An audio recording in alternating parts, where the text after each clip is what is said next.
انداز دیکھیے، ارشاد فرمایا والعصر، رب فرماتا ہے مجھے زمانے کی قسم ہو۔ اللہ کو بھی قسم اٹھانے کی ضرورت ہے، مالک کریم کو بھی کیا حاجت ہے کہ وہ قسم اٹھائے، لیکن تاکید کر کے بات ذہن میں اتارنے کے لیے۔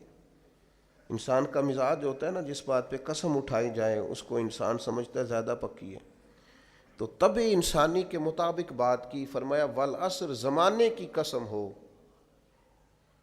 انسان کو پیدا کرنے والا رب قسم اٹھا کے انسان کی ایک بات کرتا ہے، والعصر، مجھے قسم ہو زمانے کی، ان الانسان لفی خسر۔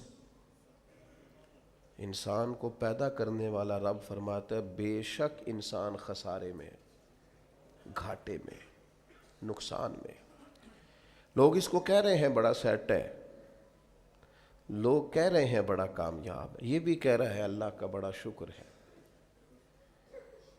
لیکن پیدا کرنے والا رب، انسان کو بنانے والا، اس کو جاننے والا رب فرماتا ہے مجھے زمانے کی قسم ہو یہ نقصان میں ہے۔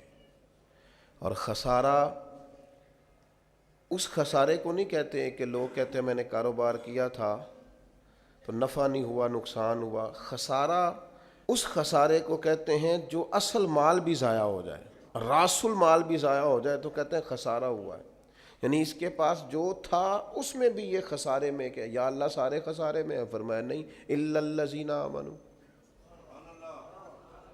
جن میں 4 صفتیں پائی جائیں وہ نہیں خسارے میں۔ ان میں پہلی صفت یہ ہے کہ الا الذین آمنوا، بے شک وہ لوگ جو ایمان لائے، مگر وہ لوگ جو ایمان لے آئے، جن کا ایمان مضبوط ہو، جن کا عقیدہ ہو کہ اللہ ہمارا رب ہے، وہی پیدا کرنے والا ہے، وہی رزق دینے والا ہے، اسی کی تقدیر کا غلبہ ہے، رب کریم ذرے ذرے کو جانتا ہے، اللہ تعالیٰ نے جس حال میں رکھا ہے یہی حال میرے لیے بہتر ہے۔ انسان محنت پوری کرے، نتیجہ اپنے رب پہ چھوڑ دے، اسباب سارے جمع کرے، بھروسہ اپنے اللہ تعالیٰ پہ کرے، عقائد کے لحاظ سے پختہ ہو، اور پھر اس کا عقیدہ ہو کہ بعد از خدا بزرگ توئی قصہ مختصر، کائنات میں سب سے عرفہ والا، عظمتوں والے، شانوں والے، بلندیوں والے، رفتوں والے، کائنات کے امام، نبیوں کے امام، رسولوں کے امام، فرشتوں کے امام، محبوب مطلق اگر کوئی ہے تو جناب محمد رسول اللہ ہے صلی اللہ تعالی علیہ وسلم۔ سب سے اولا ہو اعلیٰ ہمارا نبی، سب سے بالا ہو اعلیٰ ہمارا نبی، اپنے مولا کا پیارا ہمارا نبی، اور دونوں عالم کا دھولا ہمارا نبی۔ نظریاتی پختگی حاصل ہو، عقائد پختہ ہو، ایمان میں عقائد پوری طرح داخل ہے، عقائد اہل سنت کا پابند ہو بندہ۔ پھر ایک اور بنیادی عقیدہ ہے، اسی ضمن میں سارے عقائد آ جاتے ہیں، فرشتوں پر بھی ایمان ہو، اللہ کے تمام انبیاء پر ایمان ہو، اچھی بری تقدیر پر ایمان ہو، لیکن ایک بنیادی عقیدہ جس کو عقیدہ آخرت کہا جاتا ہے، اس پر انسان کا ایمان ہونا بڑا ہی ضروری ہے۔ اگر آخرت پر ایمان کمزور ہو جائے تو دنیا میں جتنے بھی عمل ہم کرتے ہیں یہ سارے کمزور ہو جائیں۔ یہ جو لوگ ڈپریشن میں، ٹینشن میں، انزائٹی میں چلے جاتے ہیں اور ایک بات بار بار کرتے ہیں کہ میرے ہی ساتھ ایسا کیوں ہوتا ہے، آخر بڑی ہی کوشش کے بعد میں ہی ناکام کیوں رہ گیا، تو انہیں بتایا جائے گا کہ کامیابی پتہ کیا ہے؟ لا یستوی اصحاب النار و اصحاب الجنہ، اصحاب الجنت هم الفائزون، جنتی اور جہنمی برابر نہیں ہیں، کامیاب وہ ہیں جنہیں اللہ تعالیٰ نے اصحاب جنت بنایا ہے۔ جو جنتی ہیں وہ کامیاب ہیں، جس کو اپنی آخرت کے تعلق سے اللہ تعالیٰ نے فکر سلیم دی ہے، راہ ہدایت دی ہے، اعمال حسنہ پر استقامت دی، اور وہ سمجھتا ہے کہ میں محنت اپنی آخرت کو ٹھیک کرنے کے لیے کر رہا ہوں، جد و جہد میری اپنی قبر کے لیے، حشر کے لیے، آخرت کے لیے۔ آخرت پر جس بندے کی توجہ ہے وہ بندہ کامیاب ہے۔ اس لیے دنیا میں اگر دنیاوی طور پر کوئی ناکامی آ بھی جائے تو کوئی اتنی بڑی ناکامی نہیں ہے، اس لیے کہ اصل کامیابی آخرت کی کامیابی۔ تو عقائد مضبوط ہوں، اور پھر عقائد اہل سنت کی پابندی اس کے پاس موجود ہو، نہ رفض کی طرف اس کا رجحان ہو، نہ خارجیت کی طرف اس کا رجحان ہو، اس کے نظریات ستھرے ہوں، اجلے ہوں، خوبصورت ہوں، وہ رسول پاک کی ذات گرامی کی پوری غلامی کرنے والا وہ شخص، تو اس کے نظریات اعلیٰ ہوں۔ تو فرمایا کہ انسان خسارے میں ہے الا الذین آمنوا، مگر وہ لوگ جو ایمان لائے، وعملوا الصالحات، اور جنہوں نے نیک اعمال کیا۔ اور یہاں بات ختم نہیں ہوئی، دو صفتیں اور بھی پیدا کریں۔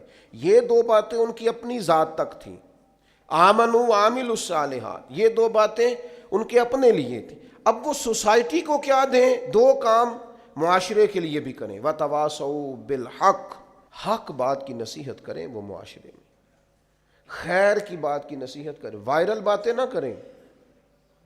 کہ آج کل یہ موضوع چل رہا ہے تو ذرا میں اس پر بولوں گا تو کچھ ویوز میرے بھی بڑھ جائیں گے، وائرل باتیں نہیں کریں وہ، وتواصوا بالحق، وہ حق بات کی نصیحت کریں، کلمہ حق کہیں اور حکمت کے ساتھ کہیں، ادعو الی سبیل ربک بالحکمہ، دانائی کے ساتھ کہیں، لوگوں کو سمجھانے کی نیت سے کہیں، کلمہ حق ان کی زبان پر آئے۔